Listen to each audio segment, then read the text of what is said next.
छोड़ देते हैं। नंबरिंग कितना है? खाली 23 छोड़ देते हैं। हमको लगता है अगले बैच तक अरावली रहबो नहीं करेगा, काट के रद्द कर देगा अरावली को। ये है अरावली पर्वत। कौन सी पर्वत है? अरावली। 800 किलोमीटर लंबी अरावली पर्वत दिल्ली तक आई है। यहाँ पर कितना नंबर? 23 नंबर है। दुनिया की सबसे पुरानी पर्वत 200 करोड़ साल पहले। कितना साल पहले? 200 करोड़ साल पुरानी।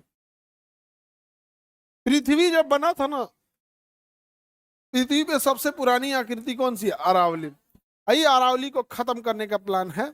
अरावली अब नहीं रहेगा, यहाँ से उड़ेगा धूल। इसी धूल को अरावली रोक लेता था। अब यहाँ से उड़ने वाले धूल को, तो यहाँ पे धूल है, इस धूल को अरावली नहीं रोक पाएगा और यह धूल सीधे आएगी रायसीना की पहाड़ी पर दिल्ली, और दिल्ली बनेगा धूल का कटोरा। धूल का कटोरा। दिल्ली क्या बनेगा? धूल का धान का कटोरा छत्तीसगढ़ पढ़ा है ना, धूल का कटोरा दिल्ली। समझा गया? दिल्ली के प्रदूषण को अरावली रोक लेता था, और यहाँ से जो कोटा हो गया, जयपुर हो गया, यहाँ तक बालू का रेत आ जाएगा और रेगिस्तान बढ़ जाएगा। रेगिस्तान बढ़ जाएगा। और राजस्थान में जो 3% बारिश होती है वो वेस्टर्न डिस्टरबेंस की वजह से होती है। वह बारिश जो होती है राजस्थान की, जो बारिश वो वेस्ट साइड से आती है, इसलिए उसका नाम है वेस्टर्न डिस्टरबेंस। और यह वेस्टर्न डिस्टरबेंस अरावली ही रोकता है। ये वेस्टर्न डिस्टरबेंस जब आता है तो अरावली पर्वत से टकराकर राजस्थान में बारिश करा देता है।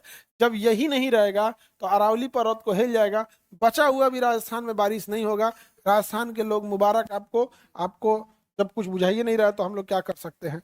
दिक्कत हम बिहारियों को है। समस्या ये हमारे यहाँ अरावली के कट जाने से बाढ़ की समस्या बढ़ जाएगी, क्योंकि अरावली पर्वत यहाँ से बालू को रोक देती है। जब अरावली यहाँ नहीं रहेगी तो यहाँ से बालू उड़ेगा और हिमालय पे चला जाएगा, और हिमालय पर्वत पे जो ग्लेशियर है उस ग्लेशियर के ऊपर बालू की एक परत चिपक जाएगी। पहले ग्लेशियर के ऊपर बालू की परत नहीं चिपकती थी, तो जो धूप आता था वो बर्फ पे शीशे के समान चमक के साइड हो जाता था और बहुत कम बर्फ पिघलता था। अब उस पे धूल की एक लेयर चिपकेगी।